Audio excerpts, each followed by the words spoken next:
I actually have a lot of testimonies about Jesus. I mean, a lot of testimonies where God has delivered me or healed me from something. But I'm going to share this one about an abusive relationship that I had, uh, that I got stuck in when I was about 19 years old. And just because it's the one I feel like sharing today. Anyway, when I was about 19, I'm in my 30s now. But when I was 19, I had a habit of meeting men over the internet in ways that were not very safe. And I had a habit of doing a lot of unsafe things to get male attention. And I wasn't the kind of person that would say that I got words from God a lot. I wasn't the kind of person at that point in my life where anyone around me would call themselves prophetic, or I think we were pretty much cessationists at that point. But meaning we didn't believe in the gifts of the Spirit as being alive and active.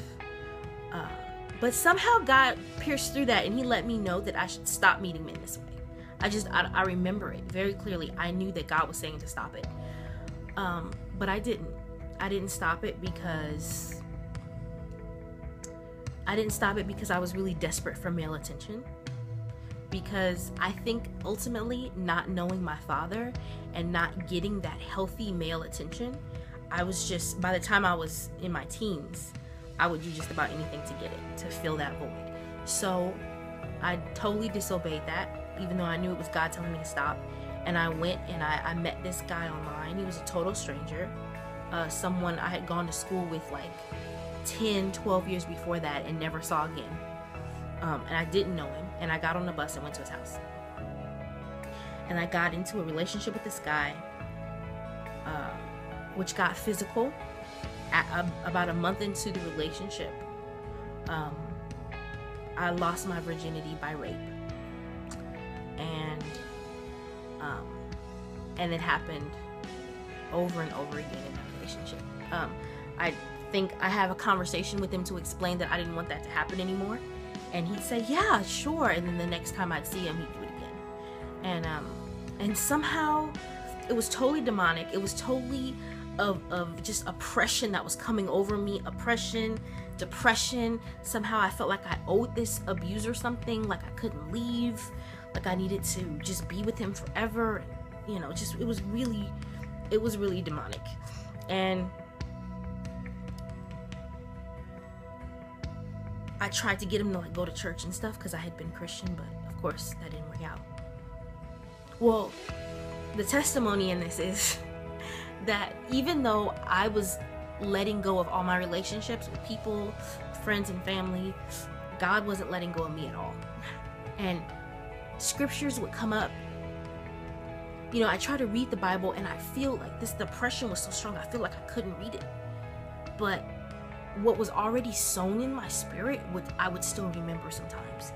And one day on a bus ride home, I just prayed to God and I just said, you know, I'm sorry, because I knew that I had been in a good deal of disobedience, even in the relationship and getting into it.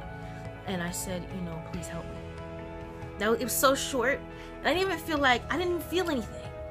But over the next few days, this boldness came in me, and all of a sudden, I was feeling more courage.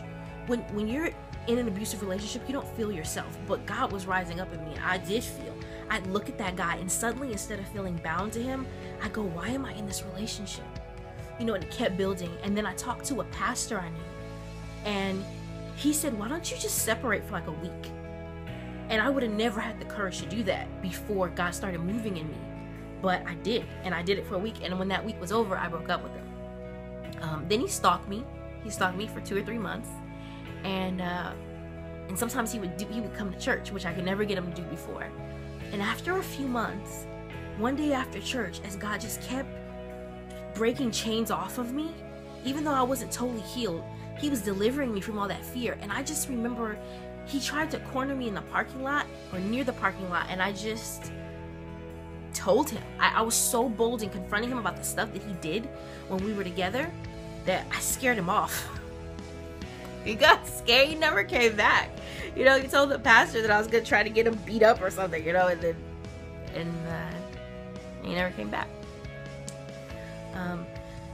And of course, that's not the end of healing. I contracted a disease during that relationship. Fortunately, it was one of the kind you can take a pill and it's gone. But, you know, that was painful. And just what it does to your identity.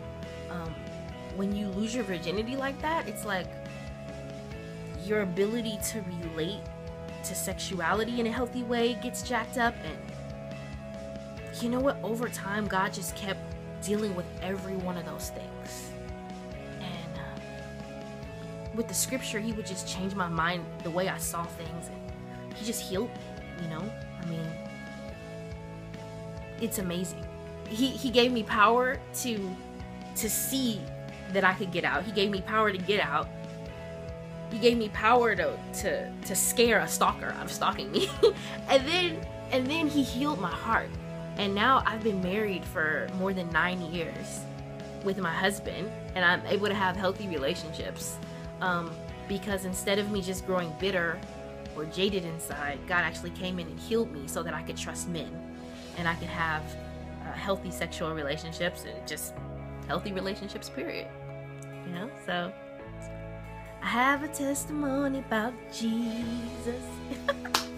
Yeah, that's my testimony.